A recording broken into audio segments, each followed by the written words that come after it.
Hello and welcome to Thursday's big interview here on Viking.TV. And it's Egypt week. So we've been indulging in all things Egyptian with on Monday, Lord Carnarvon showing us around the Egyptian museum they have in the basement of Highclere Castle. And on Tuesday, we delved deep into the extraordinary history of Egypt. And yesterday looked at the sort of holiday itinerary you could enjoy sailing on the Nile.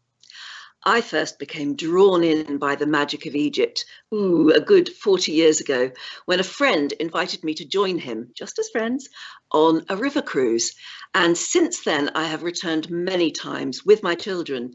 Now, they had the courage to go inside the pyramids when I was a complete coward and I lurked outside. Got some pictures from the family album there, you can see. I didn't mind being outside and looking at the pyramids, but I wouldn't go in. If you look on the right, I knew enough from my first visit to book us a room in the Mina House, which is a hotel so near the pyramids that you can swim in the pool and you're almost under the shadow of the pyramid as you are swimming. And those are three of my sons there having a fantastic time. I bored them silly by telling them that is the pool in which Churchill swam, because that is the hotel where Churchill, Roosevelt and Stalin met to discuss the future of, well, everything after the war. And Churchill, of course, was an avid swimmer and used to dip every day in the pool there. And as I say, that's why I bored my children by saying, you're in a historic pool. But it was a wonderful place to stay.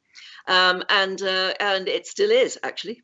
In those days when we went, tourism was enormous, and everywhere you went you were surrounded by local people. In the early days you were surrounded by children, always children, asking if they could sell you something, and then a few years later the Egyptian government brought in a law saying all children must be at school, and then it changed a lot, actually. But when I went back to Egypt just a couple of years ago with my sister, we were shocked to see that tourism was so much quieter.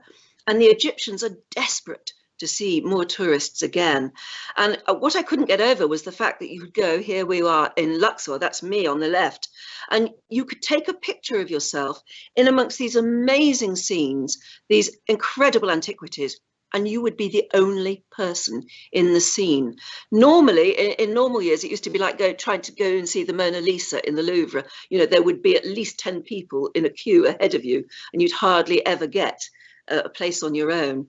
And there you are. That's how absolutely incredible it can be, just sitting by the banks of the Nile.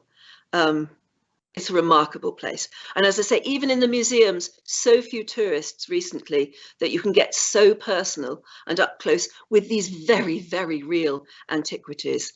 It's such an amazing place. Egypt in general, and Luxor in particular, it's one of my favorite places. Obviously you go to Cairo if you want to see the pyramids, but then if you want to go to Luxor, as you'll see in this video now, there are so many wonderful places to see. It's a vibrant place. Oh, the whole of Egypt is very, very bustling, but of course in amongst all the vibrancy of modern life, you've got these extraordinary sights. There you are in Cairo. Obviously there, all of the works in the museum. And when you travel down to Luxor, you start to see, you can't even believe what they must have looked like in the real day. We have this image of everything being in a terracotta shade. Hatshepsut, I can never say her name, temple. But you see, those are the sort of colours that they were painted in the originals. And you can often see, particularly in places that have been hidden from the sun, you can see the real colours. Can you imagine what that must have looked like so many thousand years ago? You can hear in my voice why I'm so thrilled to have been there so often, and would recommend it to anyone. Those incredible archaeological historic sites, the pyramids, the Valley of the Kings, and Queen Hatshepsut's temple. Anyway, let's meet someone now who lives in present-day Luxor, but whose glorious artwork is inspired by both the present day and, of course, the ancient past. If I take a quick look at one of her artworks that I particularly think is fab. You can absolutely see the influence from the ancient past, can you? Can't you? I would love to hang that one on my wall. But of course, she is an artist of the 21st century. So you can digitize some of these wonderful paintings and make them move. If you have a look at one of her moving images, you'll be able to see how images from the past, or at least that suggest the past, in a very modern take. That's an example of the work she does, which art critics have described as an alchemy of abstracts, experimenting with colours, textures, and materials to create visions of the sublime influenced by ancient Egyptian mythology. I just wonder how you display that. So we'll ask her from her studio in Luxor, near the Valley of the Kings. Let us meet artist Katrina Vrebalovich. And it's wonderful to talk to you. It's so wonderful to be invited on your show. Thank you so much. Oh, look, just can you explain that wonderful, wonderful last painting, which you had digitized so that it moved? I mean, it's beautiful and gorgeous, but how do you display it? Well, the thing is, it's in real life, in third dimension, it is a still painting, but it moves even when you look at it in its stillness. But I made it because I just love these apps and these technologies we have, and what we can do to add an extra dimension to what I painted. And I love doing it because I post it on my Instagram or on my Facebook, and you know, it's a wonderful way to share the art, and it lets people see it in a different way than, you know, if they were just looking at the painting. So it's another. Yeah. Can you tell us what life is like in Luxor at the moment? I haven't been, obviously, for a couple of years, so I don't know what life is like now during the pandemic. What's everyday life like for you? Right now, it's heavenly. The climate is beautiful, and I have all these cats, you know, these wild cats who come and say hello to me, and some of them have moved in, and I hear the kids outside playing, and you know, lots of birds. I'm right by the mountain. I'm out in the countryside. I'm close to the temple, which is like 6 minutes away to walk. And I just feel like we're back 100 to 200 years because there's no tourists. There's not even any missions right now. Maybe there's a few, but there's no archaeologists here either. So it's just people who live here. And so, you know, the guy who's selling, you know, pots and pans for 10 pounds a piece, you know, shouting through a megaphone, you know, riding by on his donkey. And so you feel like you're in another time. So I feel it very harmonious, and people have a great sense of humor here. And, you know, we haven't, I mean, we really, people have had to wear masks and all these different things, but I think they're like, we have the sun and we have God. So, you know, I think, and it's true. It might be hard for some people, but for an artist, it must be a very special time. It's almost like life has shut down for a bit, and you can think and you can watch and you can see and you can you just absorb everything around you. Have you been very productive during the last year? Yes, I've been very productive, and I've painted a lot, and I've also been crocheting with beads with my neighbors, and yeah, it's been very, very productive and very quiet and wonderful. I mean, truly, truly. Now you have. So I think, you know, we can choose to. Yeah, you can choose the life you want to live at the moment. Things will change again, I think. On and off, you've lived in Egypt a fair amount. I think you actually went to art school in America, didn't you? Yes, in New York. My mother moved to Egypt in 1975 and married a wonderful Egyptian, and who was in the tourist business and all the boats on the Nile. And so she's a prolific artist herself, and I started coming here when I was 16, And when I came to Egypt, it was, I mean, the beaches were empty and pristine, and there was like, it was very wild in many ways. And we would go out on these safaris with friends, and really had a wonderful time, a really wonderful time. And I presume to be a teenager in 19 in Egypt, yes, almost a hippie lifestyle, I can imagine. Yeah. Oh, completely. It was so much fun, especially with your mother as an artist. Were you always an artist? Do you remember a time when you thought, this is the lifestyle I want as well? Well, I think that if you have a parent that's an artist, it's a very natural thing to become an artist yourself, because, she showed us that it's possible. So it's not just her who's an artist, it's, I have a brother who's an artist, and I have a sister who is an artist in her way. She represents artists, and I'm an artist, and my sister-in-law is an artist, and my other brother is a filmmaker, and so, we're all in the creative arts. Oh my goodness, that sounds wonderful. Was it a very happy childhood? Yeah. Yes, it was, but we moved a lot. We moved every 3 to 5 years. So, I lived in Germany and in England and in France and in Norway and then in the US, and my father is he's a Californian, so we would go often to California when I was growing up too. So yes, I have had a very international life and learned languages. So Egypt was just it was, in many ways, it felt so familiar.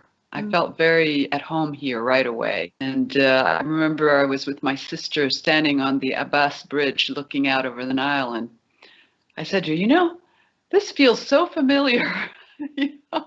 I just really felt like it was so familiar. So, yeah. You see, I got the same feeling about Egypt, and I don't know why. Can you describe, what do you think it is that when people visit Egypt, they are captivated?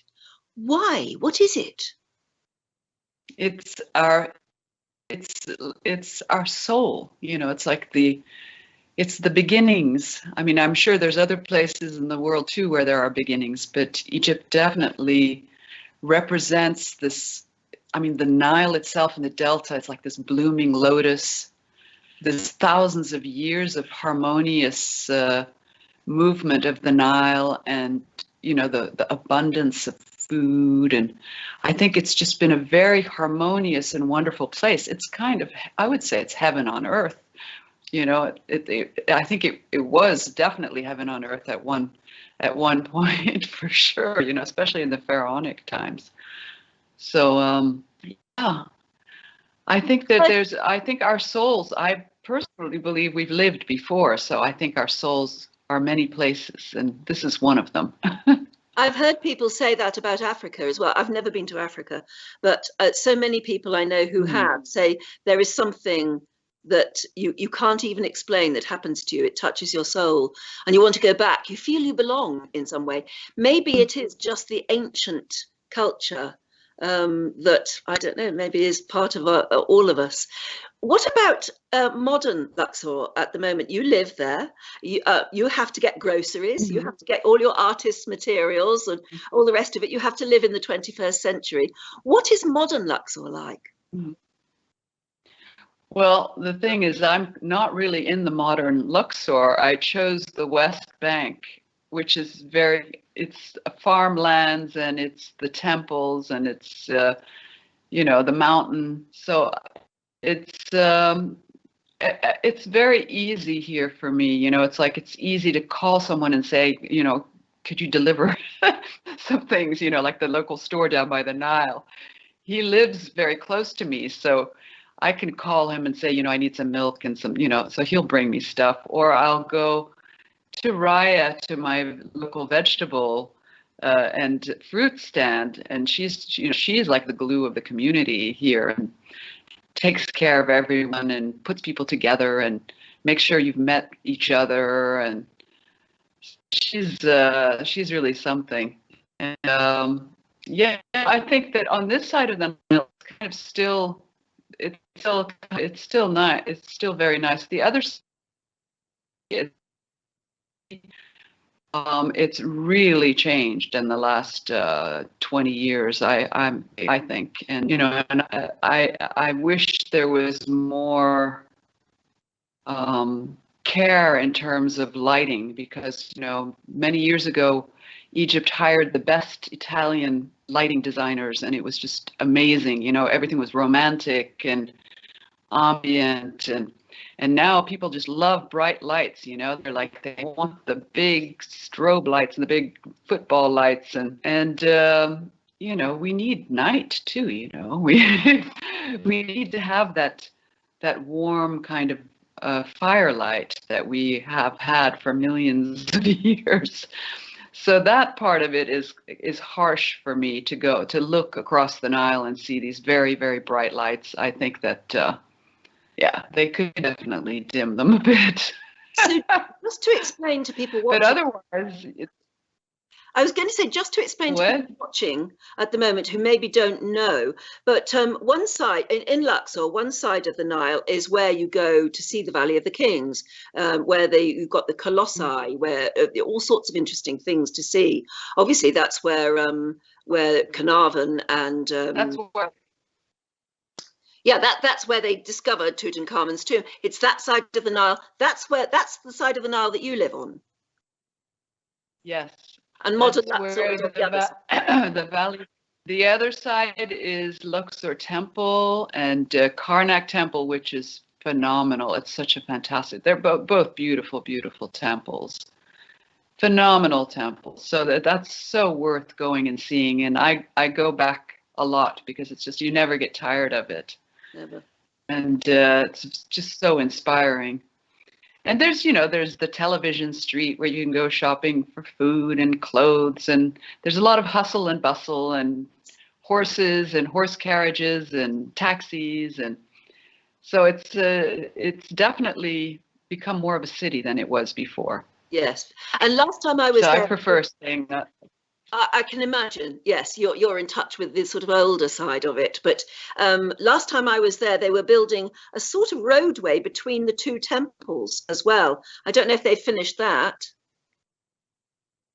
I think they are still. I think they're still working on it. And they're also removed a lot of houses that were built that have been there for a long time. And, my take was you could have just painted those walls and made some murals and integrated it into the landscape, but they decided to remove it. So, yeah, it will eventually be very, very nice in the future. But still, it's a lot of work that they have to do. It's getting there. Now, I know this is going to sound like a silly, simplistic question, but I'll bet you everybody at home is asking the same thing. So you're in Egypt and you're an artist who paints these amazingly big, really colourful paintings. Where do you get your artist's materials from? I mean, can you order them on Amazon? Do you order them on eBay? Do they deliver to you in Egypt? Or how do you get these things? Yeah. Well, one thing that people should know is Egypt is heaven for artists and makers and creators. You can get anything here. You can get pigments. You can go to the markets in Cairo and get pigments. There's art supply stores. There are lots of arts colleges here.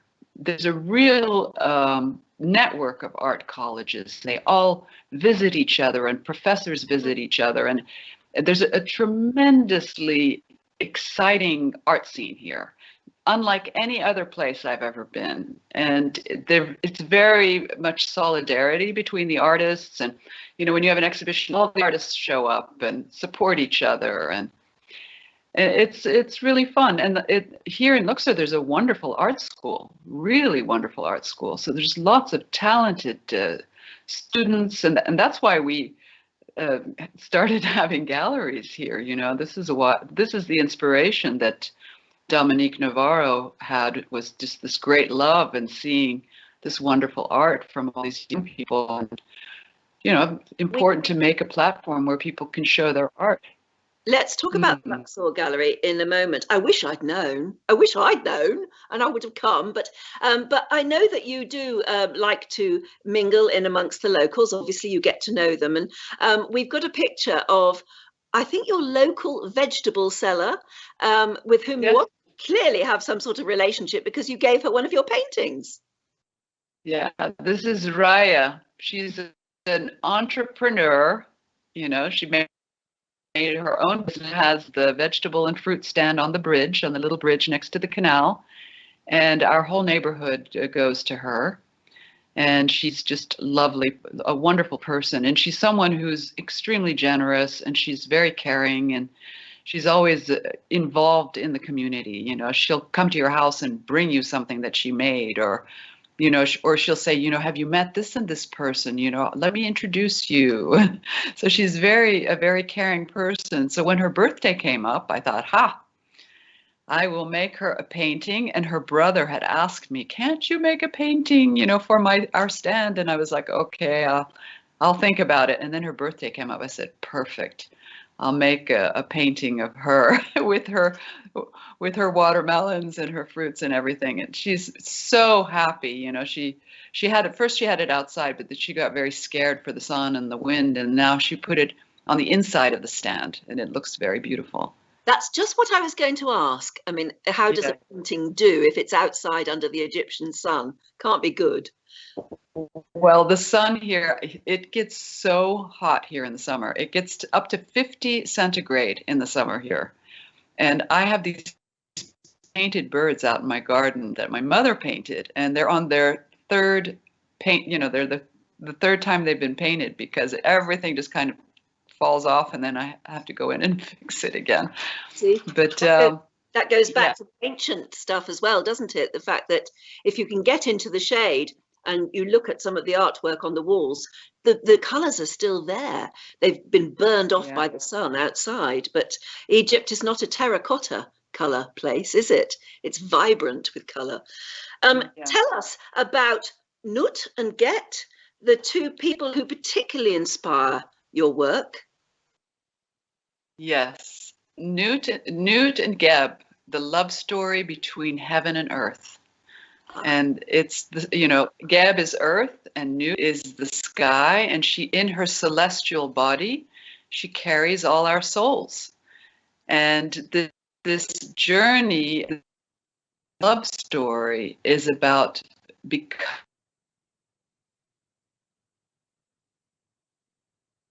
Oh dear, I think we might have frozen there for a bit. Obviously, sometimes the signal isn't as good as it should be, maybe. On that side of the River Nile in Egypt. We'll join Katrina just as soon as the signal rights itself. But I tell you what, I was just about to ask her. Coming. Good. Katrina, you're back with us? No, I'm not sure you have. While we try and sort the signal out, have a look at some of these pictures, which are mostly paintings of what Katrina has done. And when she joins us again, she'll be able to explain what they are. But they are the most beautiful, vibrant pictures with, I mean, using the most incredible pigments. When she joins us, she can explain exactly what we're looking at when we know we've got the signal up again. But this is just to give you an idea of the sort of paintings that Katrina produces. Those stars are very reminiscent of some of the roofs or the ceilings that you see in the tombs in the Valley of the Kings. And that one is just gorgeous. That needs Katrina to explain it, doesn't it? But these are absolutely, and they are very large, a lot of these paintings, and they are making a huge statement. There you are. And that is one of the sort of 3D, the models that Katrina was just talking about, the birds in her garden. Now, I don't know how we're doing on trying to leave the signal. It's still not coming through. I tell you what, maybe it's time that we go to a video while we try and sort that out. Looking at some more of those lovely paintings. But if we can go to a video, because I think a lot of people watching at the moment will be thinking, will we ever be able to get to Egypt? The answer is yes. Viking are planning to be sailing their river cruise ship, their brand new river cruise ships, down the Nile, certainly next year and the next, and are taking bookings right now.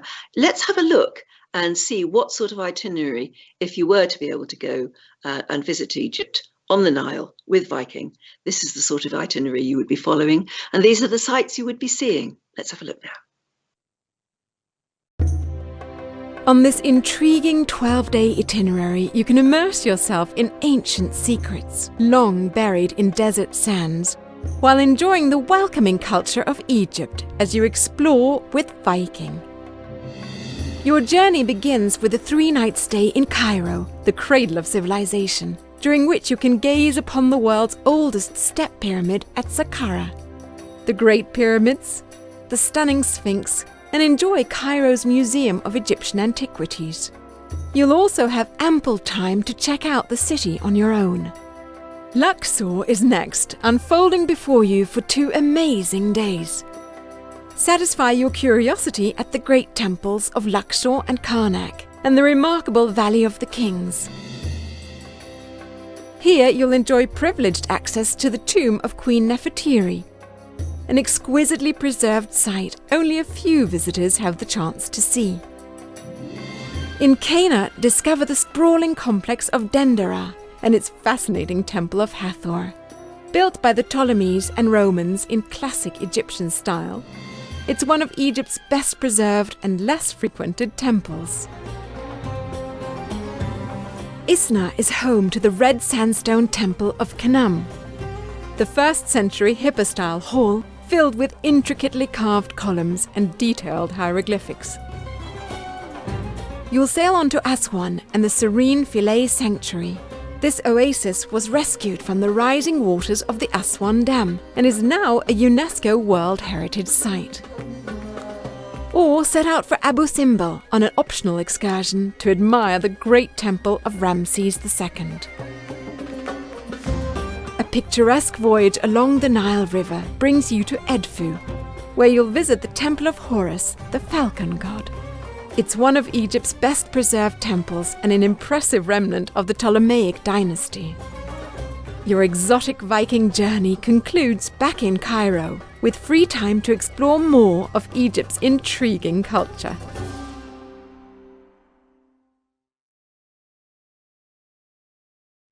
All I can say, it is the most incredible place to visit if you ever get a chance to. Like I say, I've been back many times because I think once you go once, you just have to go again and again and again. I think we've been able to get back in touch with Katrina. So welcome back, Katrina. We lost you for a moment there, but never mind. We looked at some of your wonderful paintings, and if you don't mind, we'll look at them again because I need you to sort of describe them for me because I wasn't sure terribly what I was looking at, and I'm sure now look at that. I absolutely love that one, but what is it saying?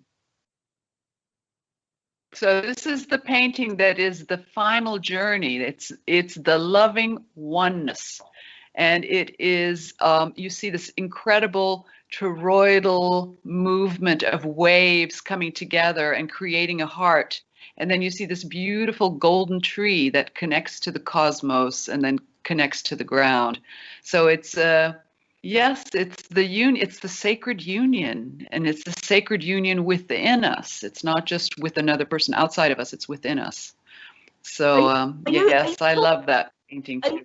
Yes, are you talking about that sacred union that you were mentioning before between heaven and earth? Yes, the love story between Newt and Geb. Yes. Love it. And in a sense, it's the same.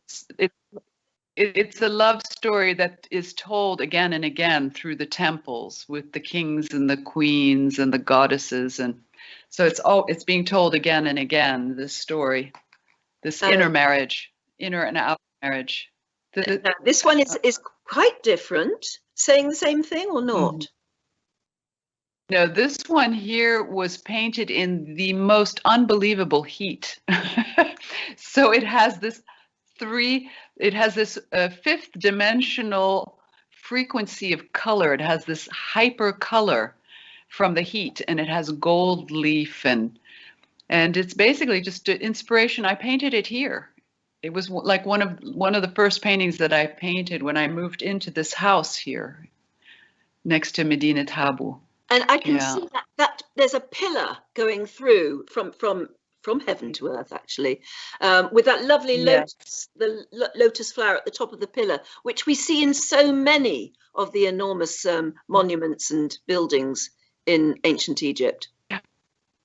Yes, the lotus is a very important symbol, and I think it has to do with also that the I think it's the blue lotus is actually also a hallucinogenic. It can actually take you into other dimensions. Oh, well, there you are. And and also Nefertem he is like the son of Sekhmet.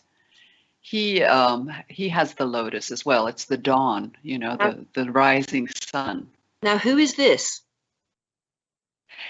This is Newton Geb, but it feels kind of Greek in feeling. It's interesting because these paintings are very channeled. I never know what's going to come through, but this is the birthing of a new earth, and they look very Greek, both of them.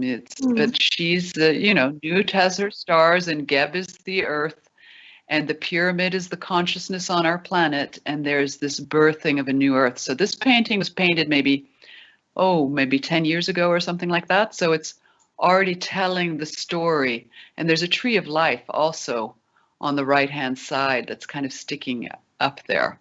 So there's this wonderful journey that's taking place. And I think we're right in the middle of it right now, even though it might look dark, but I have a feeling it's just much lighter. Oh, no, I see. I love that one as well, because you've got pyramids there, you've got the tree of life, you've got those two amazing characters with their and of course there you've got the lotus pillar on the left. You've got everything there, and the stars, the stylized stars, are the very ones that you see on the ceilings of so many of the tombs. That you look at that painting and it's modern, but you also know it's incredibly ancient. Yes. And what's so interesting? Those stars are sea stars. The stars that she has in the sky are sea stars. And I find that's because they have rounded tips. They're not like the pentagram with a sharp tip. They have the rounded tip. And I find that so interesting because there's definitely a message in that with the star that doesn't have the sharp points, that it is a sea star. So it's the heavenly waters, and it's like the heavenly waters. There's something about water and cosmos, and all these things are all related to each other. Oh, you are so clever. I love that painting. Let's move on to the next one. Woo, very different again. Yes, well, this one is called Future Cities, and it's the interweaving of antiquity and the modern world, but not the modern world that we know now. It's the modern world that is more integrated with Mother Earth. So you have these big domes that have microclimatic gardens, and you have this wonderful wisdom that's growing out of the earth, the Sophia tree of life flying through the clouds. But this painting in real life is very big. It's like 2 meters and 20 by 150. And when you look at it, it changes all the time. And there's so much information in this painting. It even has crystal skulls in it. And it just has interweaving in it. And believe me, I never know what I'm going to make. These things come through, it's like, so for me, it's as much of a journey to look at these paintings and try to analyze them and find out what they're trying to tell me, I absolutely. When earlier on you said that you don't actually need the digitized movement on a painting to be able to see movement in the painting, I absolutely get what you're saying by looking at that. And especially since it's so big, you could stare at it for hours and see things moving and see different things every time you look at it. But you have said quite a few times now that a painting comes to you, or the inspiration comes to you, how does it come to you? Well, it's very interesting. I have a mother who is a prolific painter and a wonderful teacher, and we all approach our canvases in different ways. Her way of working is very immediate. It's all here and now. It's a very kind of a Zen kind of thing, you know? So what I do is I've learned that Zen thing in the beginning, like that immediacy and throwing the paint on the canvas and allowing things to flow and let the chemicals mix. And, it's like cooking a good meal, and no idea what's going to happen. But there's certain procedures that I do. And then I kind of let things dry, and then I start going in and I start interweaving, and the stories and the images start showing themselves. And in a sense, I feel this is the way Mother Earth creates herself too. It's like, there's something, it's organic is what it is. It's very organic. There's this organic approach to it and a sense of freedom to be free. And I'm very happy with like having very naive things mixed with, more serious things. And, sometimes I can have very kind of sculptural material feelings. But also I have to tell you that I created a deck of cards that's called The Key to the Universe. And it's the 13 primal energies of the universe. So it's like fire and silver and gold and feminine and masculine and iron. And each one of these energies has a specific meaning to who we are as human beings. And so, it's like you're wearing red and black right now. So there's certain energies that come in. And so you're using iron energy right now, which is receptivity. It's the energy of receptivity. It's the energy of, of being present. And, so I have so much fun making these cards. And I did it with two other women. And these cards have their channeled work, but they've really taught me how, when we go in and paint, we infuse energies in the work that we do. And when we activate these energies, like fire, that activates your, passion, it activates your sexuality, it activates your creativity, your vitality. And silver, for example, that balance brings in the balance, So it's when we start reading the visual world and energetically, then it's really fun to communicate through pictures. And I think this is what this time is about, is the balancing of the feminine, the masculine. It's the right and the left brain. So our visual brain is very immediate and very powerful, and our the written side of our brain is also very powerful, but they kind of filter in a figure eight with each other at each side of the brain. It's like a good writing creates incredible visuals, and incredible visuals create incredible writing or music.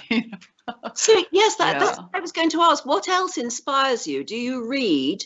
Do you go into the history, the ancient history of Egypt, or do you listen to music? Are there other things that inspire you?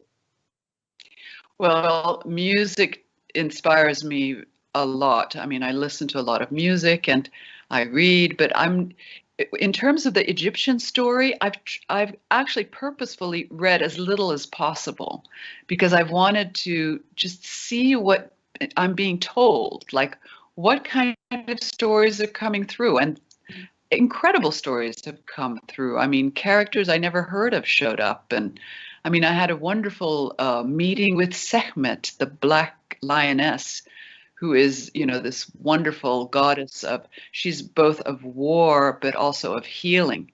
And, the lion beings are kind of these guardians of our planet. So when I met her, she introduced me to her parents, which were Nun, who is the primordial waters of the universe, and Naunet, his wife, his beloved, who's chaos. So these were the two that I met first. And then I had to start looking them up. So then I'm like, okay, so who's Noon? And then when I found Noon, I'm like, oh, okay, so the woman is chaos. Okay, now net. And then I discovered the Ogdoad, and then I continued creating. It's 4 couples. The Ogdoad are 4 couples.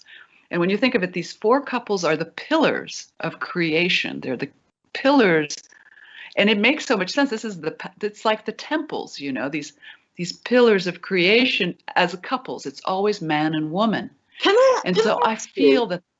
Sorry. Can I ask you why in that case? Because I think I've met in the Luxor Museum the beautiful stone carving of the black. There's the Luxor Art Gallery we're looking at now. But inside the museum, I think I met this wonderful carving of the lion god. But I know the Luxor Gallery there, if we look at a few of those photographs, it's what you were saying, that there clearly is a community of artists where you must all get together and talk about these things as well. Now that's something else I wanted to ask you about here. Since we've lost live pictures of you, it's almost like doing a radio interview at the moment. But I notice that not only are you painting for paintings on a wall, but I look at what you're wearing, and very clearly you're into printing on fabric as well. Well, I love everything that has to do with crafts, everything that we put our soul into, that becomes more than what it is materially. So, I'm very much for when you make something and you give it or trade it or whatever, it's not something you readily throw away. If you think of the things that you've received in your life that have been made with care, there's something very, very personal. And that personal value is really what we all need to come back to, yes. I think, and that we shouldn't lose this. We should get out of the whole enslaved industrial model and make things with our hands and have a value of life. I mean, I sit with the old lady across the street.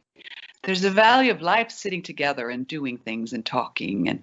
And these are the things that we need to bring back. We need to bring back that real personal connection to each other. Oh, yes. Well, in that case, while we still can't see you live yet, let's look at some more of your work within the community, because you've actually done a lot of community projects, which look very exciting, involving mosaics and much more 3D work. If we have a look through these now, maybe you can talk us through exactly what you've been doing within the community.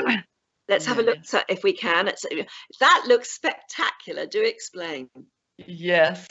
Well, I lived in Norway for 23 years and married and have a son who's now 27 years old a few days ago. And we lived in a neighborhood that's very much, it was the workers' neighborhood. And there was a lot of kind of down, it had been poor for a very long time.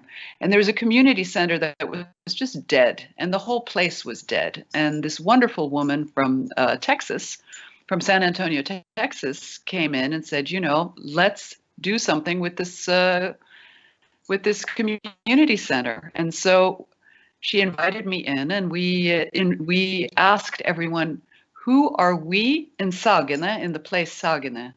And people had to draw who they were.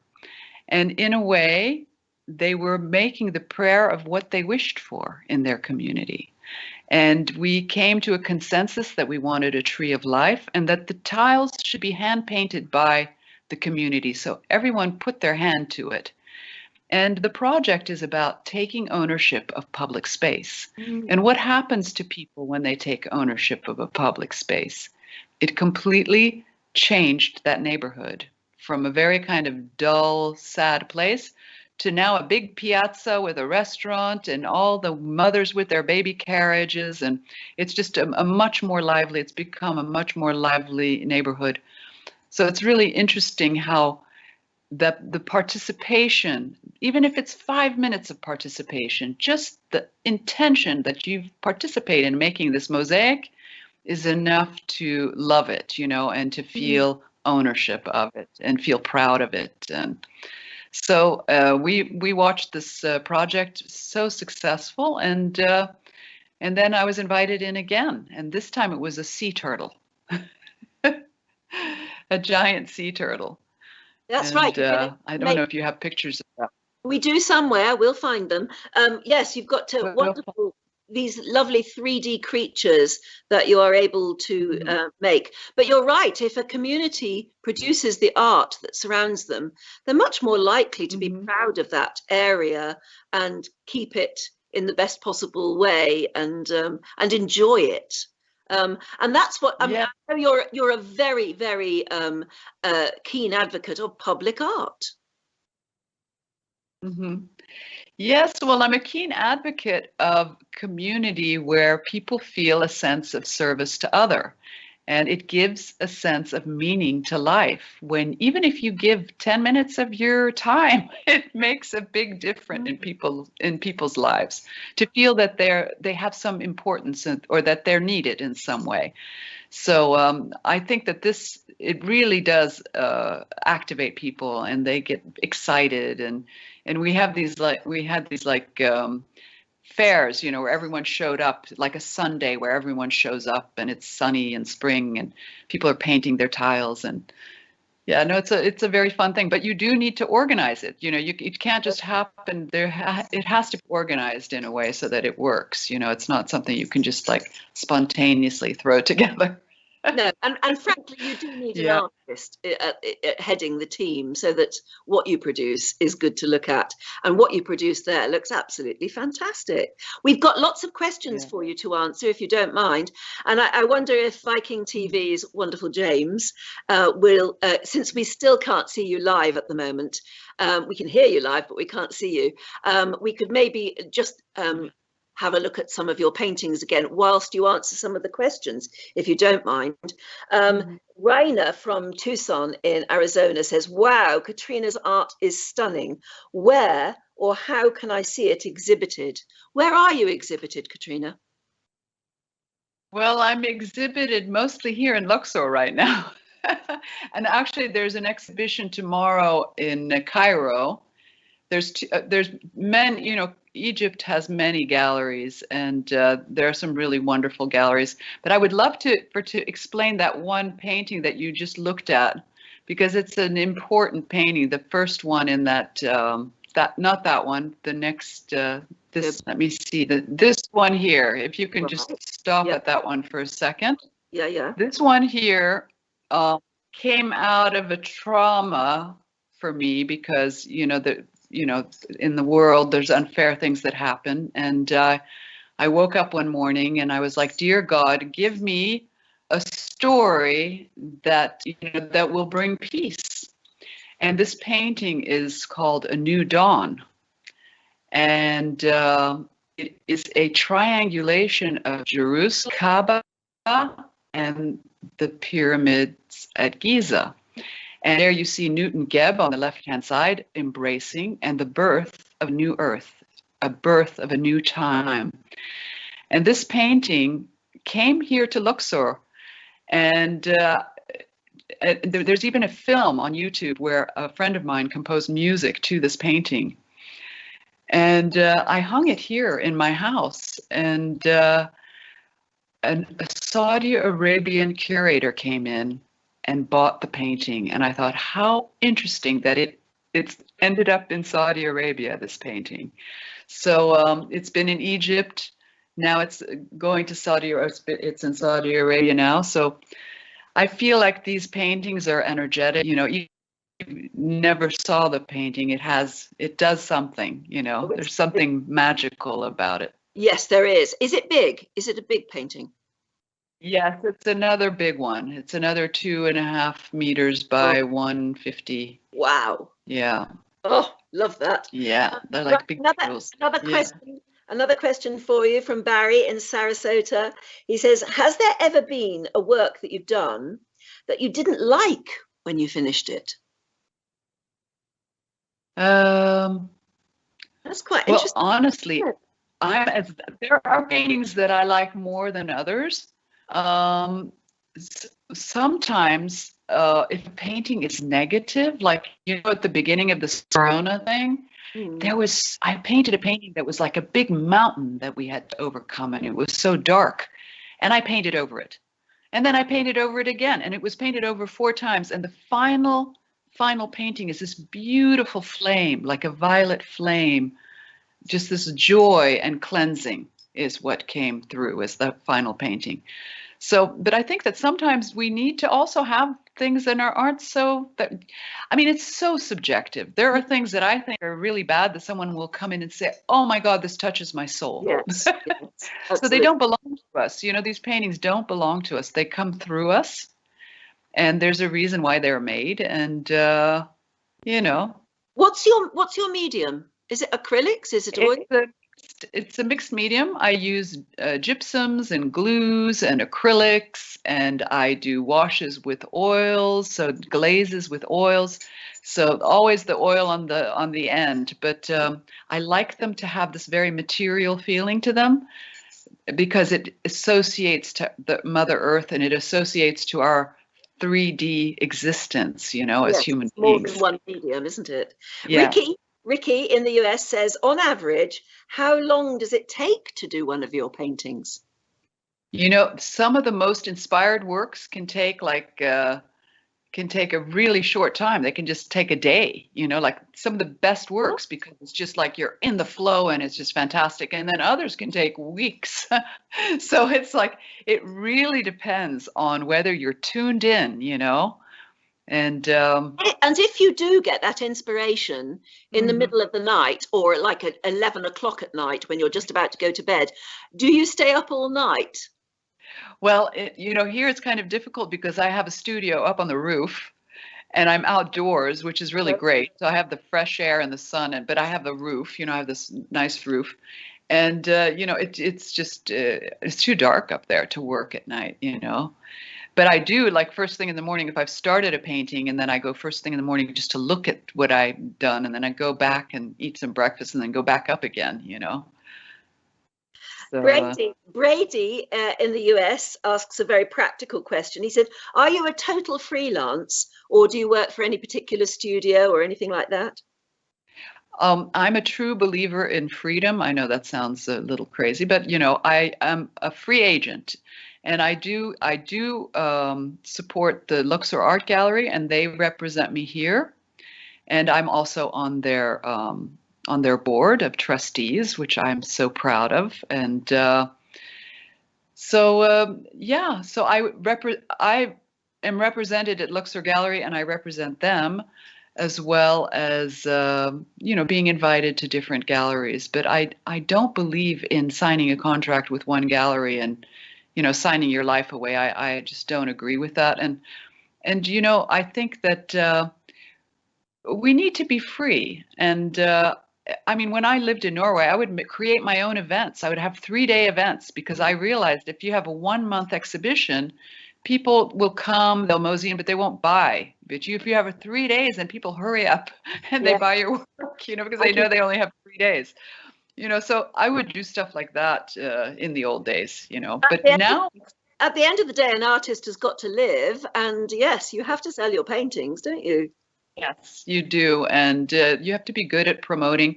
I mean, I do the best that I can. And there are times when I sell really well and other times where I don't sell anything. And that's, you know, part of the game. But I love doing other stuff too. I love doing crafts. You know, so there's always other things I can do. And I get invited on these public works, and that's a job. You know, that's a pretty big job in itself. You know, but I have to say, I have a mother she is such a great teacher to all of us and such a great inspiration, because she is incredibly disciplined. She's a Virgo, and she's like, you know, up in the morning, eats her breakfast, down to the studio, and she's 83 years old. And she produces, you can't believe how she produces. It's incredible. Wonderful. But she is so good. You should see her. She's fantastic on social media. She's got her Instagram and she's got her Facebook, and she has her people that she communicates every day with. And so she's very disciplined. I'm not as disciplined, but I have, she definitely is a great inspiration. And another question, Mika from Montclair in the US says, how far are you from Cairo? And do you ever, do you go between different cities and for, I don't know, lots of different events, I suppose? Not maybe so in the last year, but do you usually? Yeah, well, you know, Egypt is just so huge and so many things to do here. And it's like, even though I've been coming here for 40 years, you still haven't seen everything. And so, there's Sinai and there's the Red Sea and then there's Cairo. I take the train because I kind of like the idea of slow travel. So I take the train and I always have a good book or I listen to a podcast or, and then enjoy the trip and look out the window. Or you can also do a sleeper, but I don't like to do the sleeper. I like to be awake and look out the window. And so that's a 11, 12-hour train ride, but it goes very, very quickly. Yeah. It's so cool. What do the locals think of you? Well, because I'm very self-assured and comfortable and happy, and I'm very much like, people actually speak Arabic to me. They think, I speak Arabic, and I do. I speak not fluently, but I speak a little Arabic, but I know the codes, the body language, and I've been coming here for 40 years. I know that people look at each other. I know that if you're kind, you get 1,000 times more kindness back again. And I know how things kind of work here, People here are extremely generous, and they always want to take care of you. It's like, when I was young, I wanted to change a tire on a car, and I was just not allowed to do that, I was like, let me try to do this myself. And they were laughing. No, we'll do it.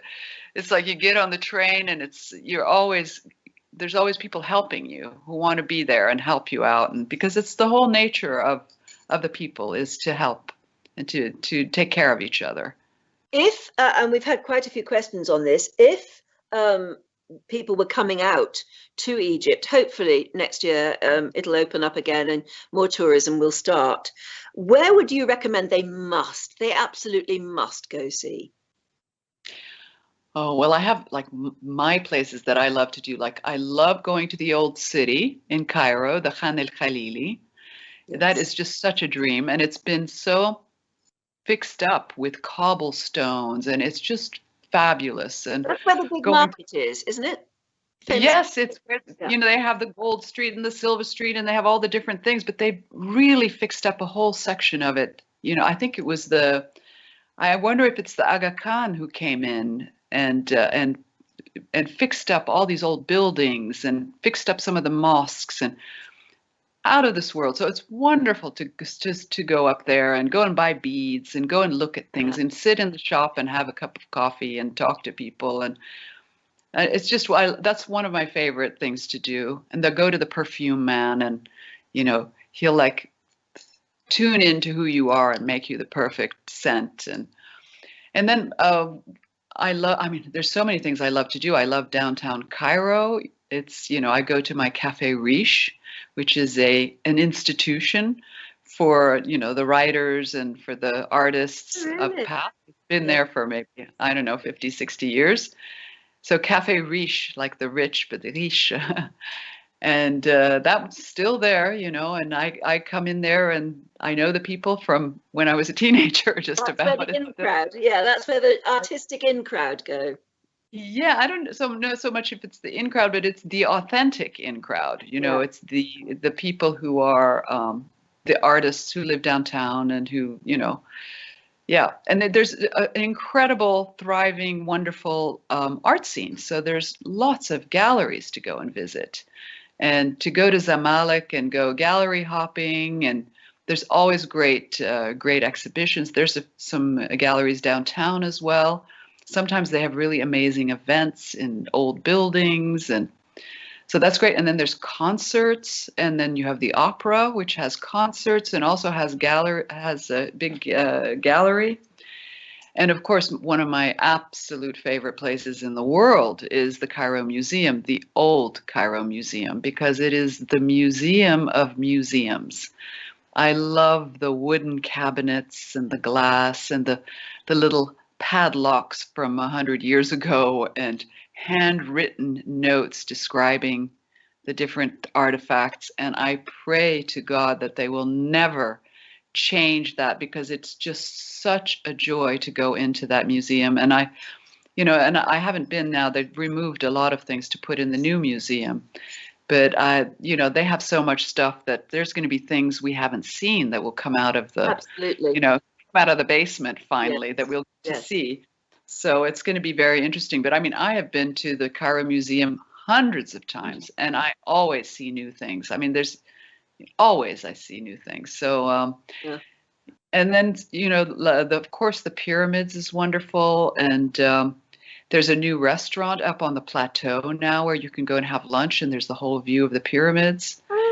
And yeah, so that's new. And then there's also right next to the Sphinx, there was a restaurant. There was an outdoor restaurant where you could sit and look at the Sphinx, and that got closed now during the corona. So hopefully it'll open up again.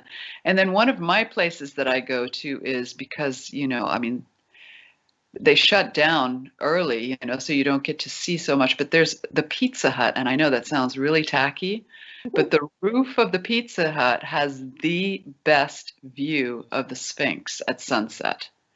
Absolutely phenomenal. That is a gem. Thank you for that. That's a gem. Order a pizza, sit up on the roof, look out over the Sphinx and the pyramids, and watch the sunset.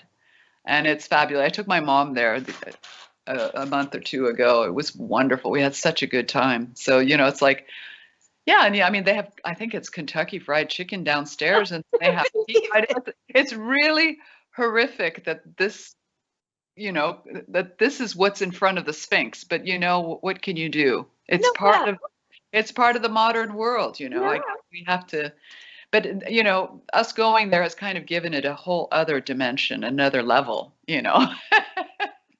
I look forward to seeing Pizza Hut somewhere in one of your, hidden in a corner in one of your paintings. Clearly, it's part of culture, isn't it? Yeah, it is. It is. And the Egyptians, they love that. They make pretty good pizza at the Pizza Hut. Yeah, they do. It's Egyptian pizza. I mean, they use green peppers and things that are very Egyptian too. No, listen, that alone is a gem that's come out of tonight's interview that I will remember. Everybody will remember that. Katrina, yeah.